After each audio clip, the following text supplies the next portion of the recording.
এর আহ্বান এবং তৃতীয় শেষ টি-20তে 7 উইকেটে জিতে বাংলাদেশের বিপক্ষে 3-0 ব্যবধানে সিরিজ জিতল পাকিস্তান। মোহাম্মদ হ্যারিসের 45 বলে সেঞ্চুরি।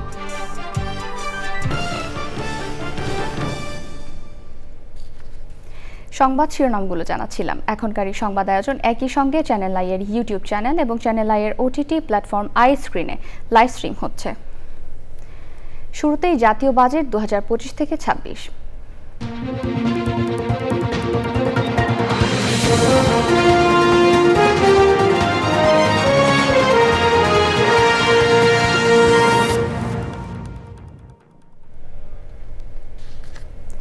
বৃহস্পতিবার বাজেট পেশের প্রথা ভেঙে আজ আগামী অর্থ বছরের বাজেট উত্থাপন করবেন অর্থ উপদেষ্টা ডক্টর সালেহ উদ্দিন আহমেদ।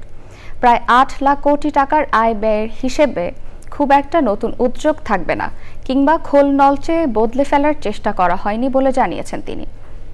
করমুক্ত আয়ের সীমা খানিকটা বাড়ানো, কালো টাকা সাদা করার ঢালাও সুযোগ বন্ধ, দেশীয় শিল্পের বিকাশে সহায়তা অব্যাহত রাখা সহ বাজারে নিত্যপণ্যের মূল্য সহনীয় রেখে মানুষকে স্বস্তি দেওয়ার চেষ্টা থাকবে অন্তর্বর্তী সরকারের বাজেটে। রিজভি নেওয়াজের রিপোর্ট। ৫৫তম বাজেট উত্থাপনের জন্য প্রস্তুত অন্তর্বর্তী সরকারের অর্থ উপদেষ্টা ডক্টর সালেহ উদ্দিন আহমেদ। জাতীয় সংসদ না থাকায় সোমবার বিকেল ৩টায় বাংলাদেশ টেলিভিশনে ধারণকৃত বক্তৃতার মাধ্যমে বাজেটের সারাংশ তুলে ধরবেন তিনি। জুলাই অভ্যুত্থানে সরকার পতনের পর প্রায় 4 মাস অর্থনীতিতে স্থবিরতা থাকায় রাজস্ব আয়ের ঘাটতি মাথায় রেখে ব্যয় করার বিষয়ে সরকারের সাবধানী অবস্থান। ডেফিসিট আবার এবার আমরা 4-5 হলে আইডল হয়, আমরা 5 যাব না, 4-এর মধ্যে রাখবো, প্রয়োজন হলে আর একটু কমাবো। আমরা ডেফিসিট বাড়তে দেবো না, কারণ ডেফিসিট বাড়লে সেটা আমাদের ওটা চাপ আছে যে তো ব্যয় কমাই। ওদের খালি ডেভেলপমেন্ট, আগের ডেভেলপমেন্ট খালি নাম্বারে দেখালেন গ্রোথ এত এত, তার মধ্যে গ্রোথ কতগুলো জানেন না। এবার তো আপনি দেখেছেন যে 3.97, আমরা বলছিলাম 4.5 হবে। এখন জানুয়ারি থেকে যদি ক্যালকুলেট করেন আরও 6 মাস বাকি আছে, ডেফিনেটলি 4-এর উপরে যাবে। সেটা আমি বাজেট স্পেসে বলবো যে এখন ভেবেছে সবাই 3.94 হয়েছে, আর এই বাংলাদেশে কি 31 বছরে এই প্রথম। ওদিকে আবার পার ক্যাপিটাল ইনকাম বাড়ছে, সেটা আমরা বড়াই করছি না, ওটা বেড়েছে। কারণটা হলো ডলার স্টেডি রেট। যে ডক্টর আনিসুজ্জামান বললো না, আইসিইউতে ছিলাম আমরা। আইসিইউ তো অলমোস্ট ডেডের, মানে আইসিইউতে না আনলে তো Bangladesh economy would have been dead. কারণ এইটা আবার ওনারা বলেন, এটা আমরা অনেক সময় কাউন্টার ফ্যাকচুয়াল আর্গুমেন্ট বলি, যে যদি এই সরকারের লোকজন দায়িত্ব না নিত, কন্টিনিউ করতো, এটা কীভাবে চালাতেন, বা অন্য রাষ্ট্রতে পারত না। স্বাস্থ্য ও শিক্ষায় গুণগত ব্যয়ের বিষয়ে কার্পণ্য করা হয়নি বলে জানালেন অর্থ উপদেষ্টা। সামাজিক সুরক্ষার আওতায় ভাতা বৃদ্ধির সুখবরও আছে। জুলাই আন্দোলনে যারা এসে আছে তাদের একটা বিরাট এসে লাগবে, অলরেডি স্যাংশন দিয়েছি, তাদের রিহ্যাবিলিটেশনের ব্যাপার আছে। কারণ অনেকের আছে একেবারে পঙ্গু পারবে না, এটার ব্যাপার আমরা কিছু রাখছি। বাজেটের কর রাজস্ব সম্পর্কিত প্রস্তাবগুলো কার্যকর হবে 2রা জুন সোমবার থেকেই। তবে পুরো বাজেটটি কার্যকর হবে 30শে জুন রাষ্ট্রপতির অধ্যাদেশ জারির পর নতুন অর্থ বছরের প্রথম দিন 1 জুলাই থেকে। Rizvi Nawaz, channel I, Dhaka. আজ বিকেল 4টায় সর্বদলীয় বৈঠক ডেকেছেন প্রধান উপদেষ্টা অধ্যাপক মোহাম্মদ ইউনূস। জাতীয় ঐকমত্য কমিশনের এটি দ্বিতীয় বৈঠক। এ তথ্য জানিয়েছেন প্রধান উপদেষ্টার প্রেস উইং। প্রধান উপদেষ্টার জাপান সফর উপলক্ষে আয়োজিত সংবাদ সম্মেলনে এক প্রশ্নের জবাবে এ কথা জানান প্রধান উপদেষ্টার উপপ্রেস সচিব আবুল কালাম আজাদ। প্রেস সচিব শফিকুল আলম সে সময় উপস্থিত ছিলেন। আবুল কালাম আজাদ বলেন, বিকেল 4টায় ফরেন সার্ভিস একাডেমিতে বৈঠকটি অনুষ্ঠিত হবে। পর্যায়ক্রমে সব রাজনৈতিক দলের সঙ্গে বৈঠক হবে বলেও জানান তিনি। জাতীয় ঐকমত্য কমিশন ওনারা আমাদের সংস্কার প্রক্রিয়ার সাথে যে সমস্ত রাজনৈতিক দলগুলো সম্পৃক্ত আছেন তাদের সবাইকে আমন্ত্রণ জানিয়েছিলেন একটি দ্বিতীয় দফায় আলোচনা শুরু করার জন্য সংস্কার প্রক্রিয়া নিয়ে। মাননীয় প্রধান উপদেষ্টা এই আলোচনার উদ্বোধন করবেন। যে আলোচনা যেটা শুরু হচ্ছে এটা খুব শীঘ্রই শেষ হবে, এবং এই আলোচনাটা শেষে ওনারা জুলাই চার্টার যেটা নিয়ে কাজ করা হচ্ছে সেই বিষয়ে স্পষ্ট ঘোষণা দিতে পারবেন, এবং খুব শীঘ্রই হয়তো বা ওনারা আশা করছেন যে সেটাও স্বাক্ষরিত হয়ে যাবে। জুলাই গণঅভ্যুত্থানে সংগঠিত মানবতাবিরোধী অপরাধের মামলায় শেখ হাসিনা ও আসাদুজ্জামান খানের বিরুদ্ধে গ্রেফতারি পরোয়ানা জারি করেছেন আন্তর্জাতিক অপরাধ ট্রাইব্যুনাল। তারাসহ সাবেক আইজিপি আব্দুল্লাহ আল মামুনকে 16 জন ট্রাইব্যুনালে হাজির করার নির্দেশ দেওয়া হয়েছে। তাদের বিরুদ্ধে মানবতাবিরোধী অপরাধের সুনির্দিষ্ট 5টি অভিযোগ আমলে নিয়েছেন ট্রাইব্যুনাল। পরাগ আজিমের রিপোর্ট। বাংলাদেশের প্রথম কোনো মামলার বিচারিক কার্যক্রম আদালত থেকে সরাসরি সম্প্রচারের আয়োজন। বাংলাদেশ টেলিভিশনের সৌজন্যে টিভি পর্দায় দেখতে পান সাধারণ মানুষ। শুনানির শুরুতে শেখ হাসিনা, আসাদুজ্জামান খান কামাল ও চৌধুরী আব্দুল্লাহ আল মামুনের বিরুদ্ধে ট্রাইব্যুনালে আনুষ্ঠানিক অভিযোগ উপস্থাপন করে প্রসিকিউশন। জুলাই গণঅভ্যুত্থানের সময় নির্বিচারে হত্যাসহ আসামিদের বিরুদ্ধে 5টি সুনির্দিষ্ট অভিযোগ আদালতে পড়ে শোনান চিফ প্রসিকিউটর তাজুল ইসলাম। এরপর আদেশ দেন ট্রাইব্যুনাল। জুলাই এবং আগস্ট বিপ্লব চলাকালীন সময় সংগঠিত মানবতা বিরোধী অপরাধের দায়ে আসামি শেখ হাসিনা, আসামি আসাদুজ্জামান খান কামাল, আসামি চৌধুরী আব্দুল্লাহ আল মামুনের বিরুদ্ধে মানবতা বিরোধী অপরাধের দায়ে অপরাধকে আমলে গ্রহণ করা হয়েছে।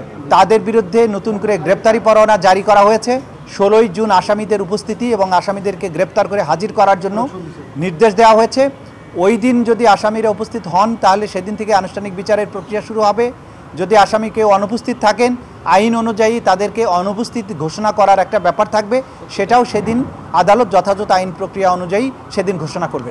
আদালতে চিফ প্রসিকিউটর বলেন, এই বিচার কেবল অতীতের প্রতিশোধ নয়, এটি ভবিষ্যতের জন্য প্রতিজ্ঞা এবং আগামী প্রজন্মকে নিরাপদ একটি বাংলাদেশ উপহার দেয়া।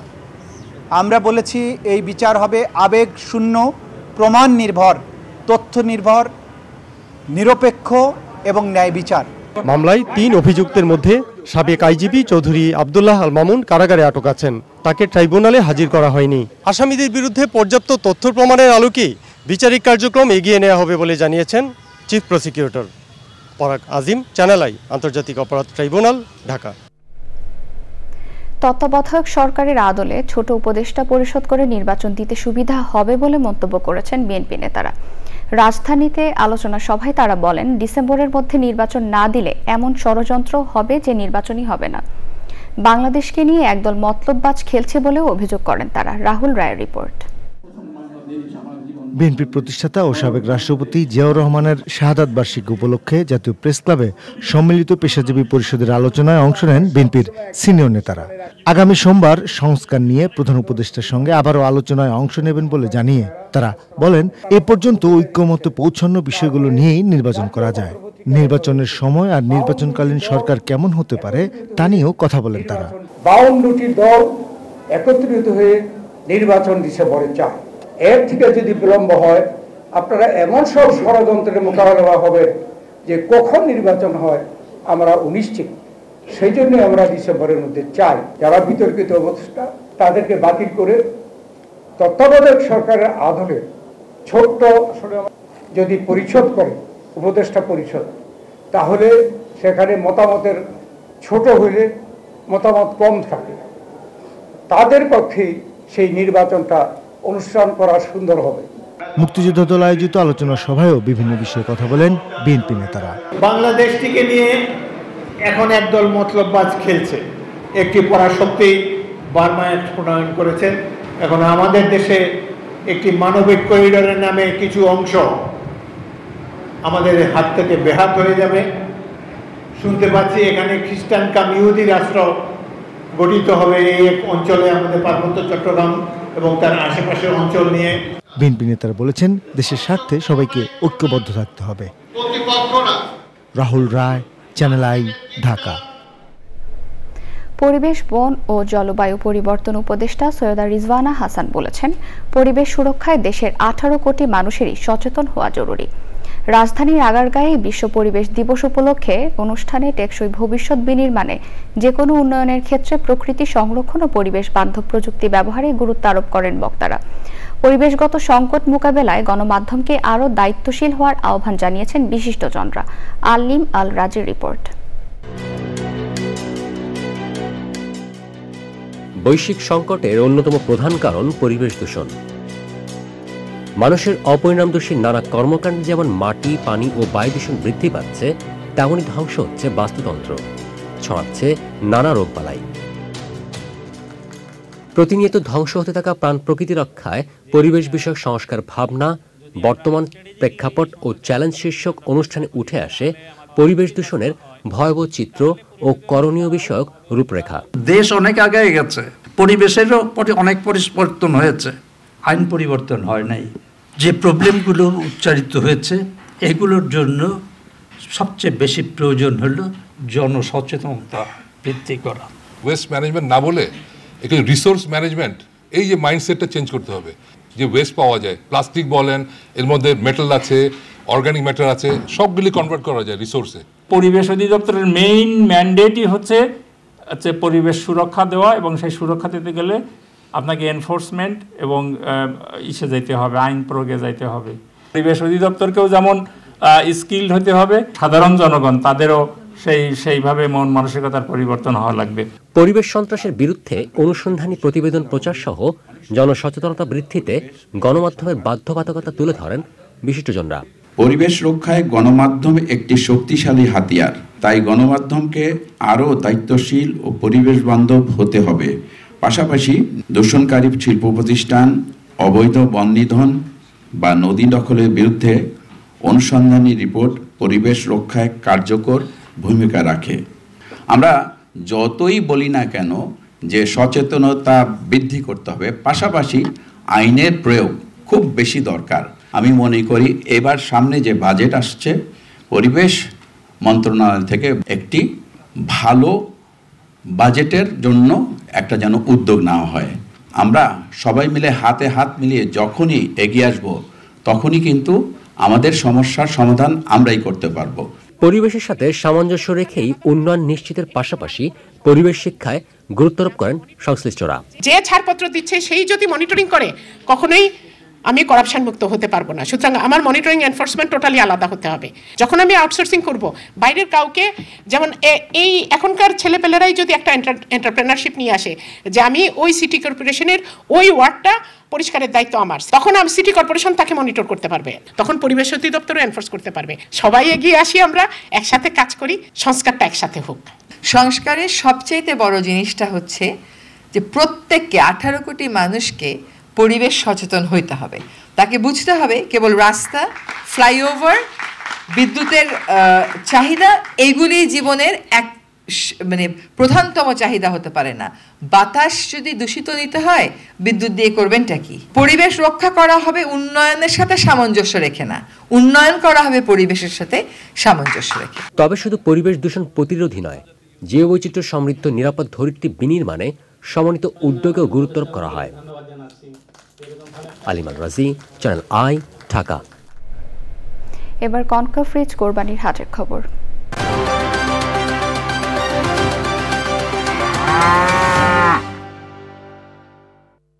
অ্যাক্টিভেটেড কার্বন ডিওডোরাইজার যুক্ত কনকা ফ্রিজে এক খাবারের গন্ধ অন্য খাবারে যেতে পারে না। মঙ্গলবার থেকে রাজধানীর কোরবানির পশুর হাটগুলো পুরোপুরি জমে উঠবে বলে আশা করছেন ব্যাপারী সহ হাট কর্তৃপক্ষ। রোববার হাটে 19 লাখ টাকার গরু উঠেছে, আর একদম ছোট আকারের গরুর দামও কম নয়, 85,000 টাকা। শাকির আদনানের রিপোর্ট। দেশের বিভিন্ন প্রান্ত থেকে প্রতিদিনই রাজধানীর হাটগুলোতে কোরবানির পশু আসছে। 300 ফিটের হাটে বিভিন্ন আকারের গরু উঠেছে। এই গরুটির দাম চাওয়া হচ্ছে 14 লাখ টাকা। নাম তার ময়না। সুলতান নামে এই গরুটির দাম চাওয়া হচ্ছে 10 লাখ টাকা। এই দুটি গরুর দাম চাওয়া হচ্ছে 85,000 টাকা। নাম দেওয়া হয়েছে বেবি ও পরিমণি। দাম চাইছে 14 লক্ষ টাকা। কেউ দাম বলছে এখন পর্যন্ত? না, দাম বলেনি। দাম চাচ্ছি 10 লক্ষ টাকা। এর ওয়েট স্কেল করা আছে 1100 কেজি। 55,000 টাকা বলেছে, আমি 70,000 টার্গেট আছি। এটার দাম চাচ্ছি 85। তেজগাঁও এর গরুর হাটে 19 লাখ টাকার হামজা নামের এই গরু পাওয়া যাচ্ছে। এর দাম চাচ্ছি আমরা 19 লাখ। কাস্টমার আসলে বেচা বিক্রি আমাদের অনেক সুযোগ আছে। ক্রেতা ও বিক্রেতাদের সুবিধা ও নিরাপত্তায় বিশেষ ব্যবস্থা নিয়েছে হাট কর্তৃপক্ষ। 5,000-এর অধিক গাড়ি পার্কিং এর ব্যবস্থা আমাদের আছে, এবং এখানে যারা ক্রেতা বিক্রেতা উভয়ের জন্য আমরা সর্বোচ্চ সুবিধা রেখেছি। প্রায় 300-এর মতো সুপারভাইজার আছে, ওরা সারা রাত দিন 2টা শিফটে কাজ করে। এখানে এই দেশি গরু দিয়ে আমরা এইখানকার চাহিদা মেটাবো আল্লাহর রহমতে। আমরা ক্রেতা সাধারণের যাতে কোনো রকম অসুবিধা না হয়, এবং গরু ব্যাপারী যারা আছে তাদের যাতে কোনো সমস্যা না হয় সেদিকে আমরা তীক্ষ্ণ দৃষ্টি রাখছি। সিসি ক্যামেরা দ্বারা তাদেরকে আমরা নিয়ন্ত্রিত করে ফেলেছি যেন আইন শৃঙ্খলার কোনো অবনতি না ঘটে। তো বেচা কিনা পুরা দমে শুরু হলে তখন আর কি বোঝা যাবে যে কি অবস্থা। মৎস্য ও প্রাণী সম্পদ মন্ত্রণালয়ের তথ্য মতে এবার দেশের চাহিদা মিটিয়ে প্রায় 21 লাখ কোরবানিযোগ্য পশু উদ্বৃত্ত থাকার কথা রয়েছে। Shakir Addan, Channel I, Dhaka. এবার বাংলাদেশ পাকিস্তান টি20 সিরিজ।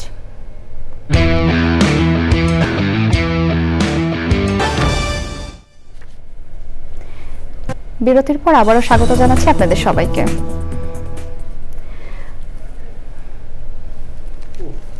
অবরুদ্ধ গাজা উপত্যকার রাফায় ত্রাণ নিতে আসা ফিলিস্তিনিদের উপর ট্যাঙ্ক ও ড্রোন হামলা চালিয়েছে ইসরায়েলি সেনারা। এতে অন্তত 39 জন নিহত ও 2 শতাধিক আহত হয়েছেন।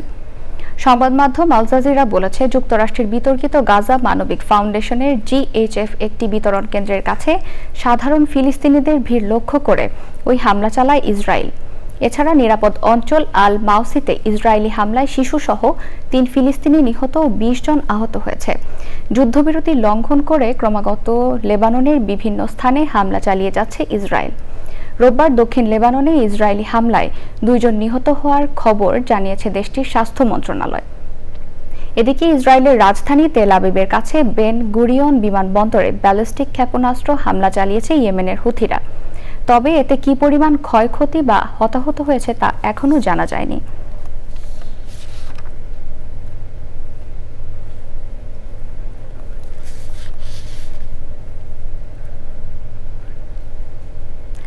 যথাযোগ্য মর্যাদায় কানাডায় পবিত্র বুদ্ধ পূর্ণিমা উদযাপন করেছে। Bangladesh Canada Hindu cultural society এবং মন্দির মিলনায়তনে বাংলাদেশ বুদ্ধ কমিউনিটি এই উৎসব পালন করেন। এই উপলক্ষে আয়োজিত অনুষ্ঠানে বুদ্ধ কমিউনিটি ছাড়াও বিভিন্ন ধর্মাবলম্বীরা অংশ নেন।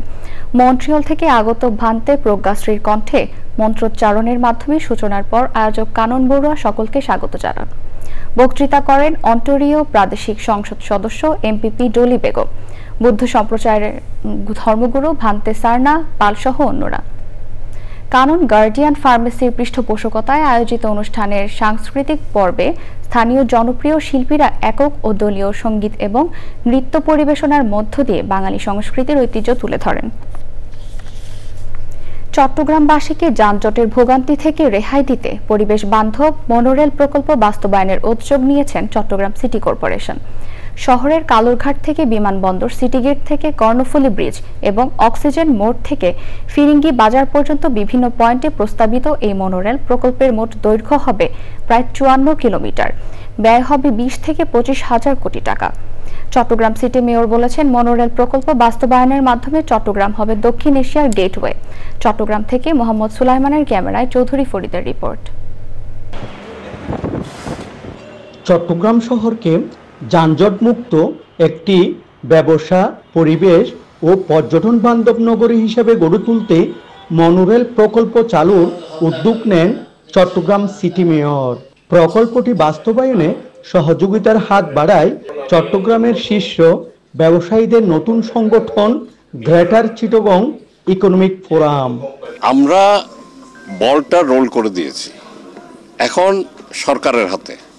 কারণ আমাদের ইনভেস্টর যারা আছে তারা রেডি আছে আল্লাহর মতো।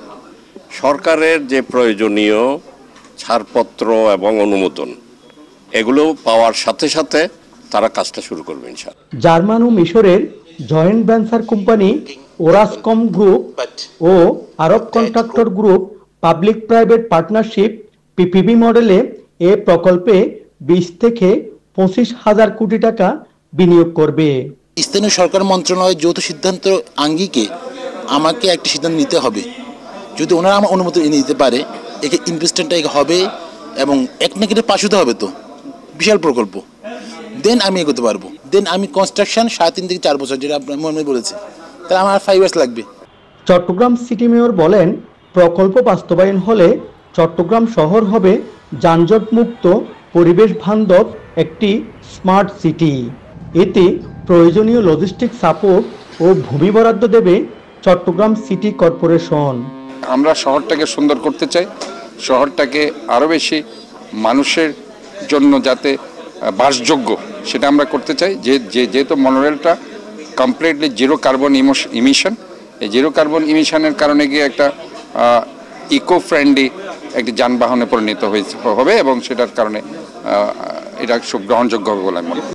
অর্থায়নকারী প্রতিষ্ঠানের শীর্ষ কর্মকর্তা এবং চট্টগ্রামের ব্যবসায়ী ও সুশীল সমাজের উপস্থিতিতে চট্টগ্রাম সিটি কর্পোরেশনের সাথে একটি সমঝোতা চুক্তি সই হয়েছে। সরকারের অনুমোদন পেলে শিগগিরই ফিজিবিলিটি স্টাডি শুরু হবে। Chowdhury Farid, channel I, Chittagong. এবার কৃষি সংবাদ।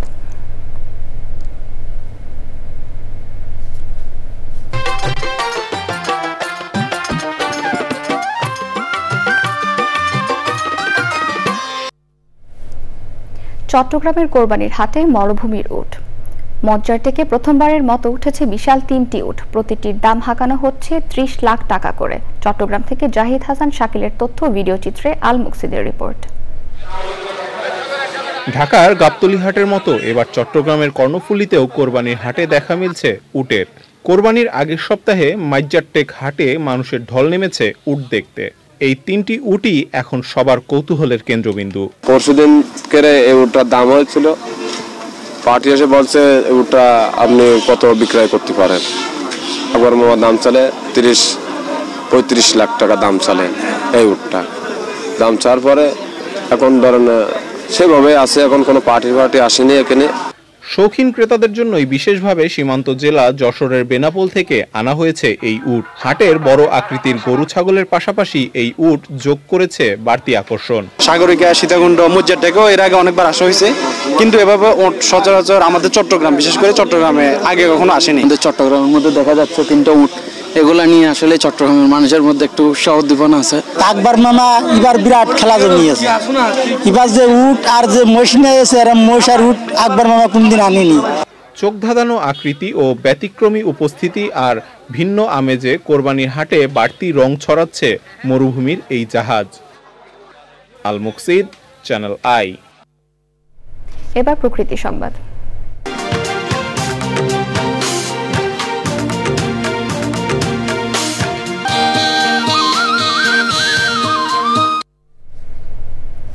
বঙ্গোপসাগরে সৃষ্ট নিম্নচাপের প্রভাবে নোয়াখালীর হাতিয়ায় অস্বাভাবিক জোয়ারে বেড়িবাঁধে ব্যাপক ক্ষয়ক্ষতি হয়েছে।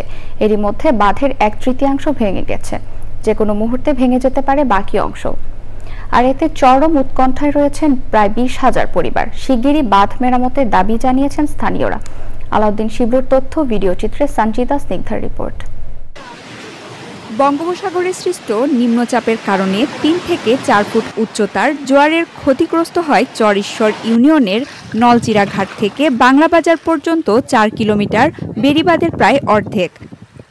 সামান্য এক হাত বেড়ি আছে, আপনার যদি আজকে তাহলে পুরোটা ভেঙে এখান থেকে বাসি একদম সরকিন পর্যন্ত চলে যাবে। বাড়ি ঘর, পশু, গরু যা আছে জোয়ারের পানির কারণে সবকিছু নষ্ট হয়ে যাবে। জোয়ারের পানি আমাদের সবকিছু বিচ্ছিন্ন করিয়া লাগে। মানুষের ঘর দুয়ার জায়গা জমি ভাঙি মানুষ পড়ায় চলে গেছে। ছেলের বাঁচাইছি, ছেলের বাঁচা, আমার পরিবার বাঁচাইছি, এগুলো সব চলে যেতেছে। আমার হিন্দের কাপড়টা লই নিয়ে আমি বাড়ছি, আমি আর কিছু হয় না। এরই মধ্যে প্রাথমিকভাবে ক্ষয়ক্ষতি নিরূপণের কাজ শুরু হয়েছে। তালিকা অলরেডি প্রস্তুত হয়েছে এবং তাদের এই পরিবারগুলোতে আমাদের সরকারের যে ত্রাণ সহায়তা আছে, শুকনো খাবার সরকারের কাছ থেকে আমরা পেয়েছি, সেগুলো পৌঁছে দেওয়ার চেষ্টা করছি। শীঘ্রই বাঁধ মেরামতের দাবি জানিয়েছেন স্থানীয়রা। সঞ্জিদা স্নিগ্ধা, প্রকৃতি ও জীবন ডেস্ক, চ্যানেল আই। এবার খেলার খবর।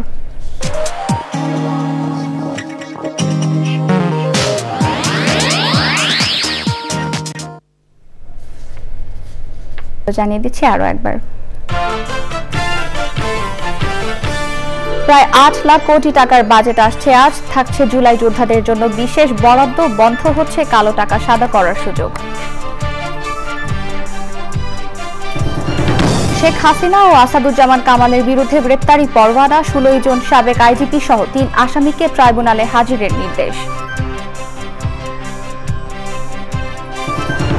তত্ত্বাবধায়ক সরকারের আদলে ছোট উপদেষ্টা পরিষদ করে নির্বাচন দিতে বিএনপির পরামর্শ, মতলববাজরা দেশ নিয়ে খেলছে বলে মন্তব্য। পরিবেশ সুরক্ষায় দেশের 18 কোটি মানুষেরই সচেতনতা জরুরি বললেন উপদেষ্টা। গণমাধ্যমকে আরও দায়িত্বশীল ভূমিকা পালনের আহ্বান। এবং তৃতীয় শেষ টি20তে 7 উইকেটে জিতে বাংলাদেশের বিপক্ষে 3-0 ব্যবধানে সিরিজ জিতল পাকিস্তান। মোহাম্মদ হ্যারিসের 45 বলে সেঞ্চুরি।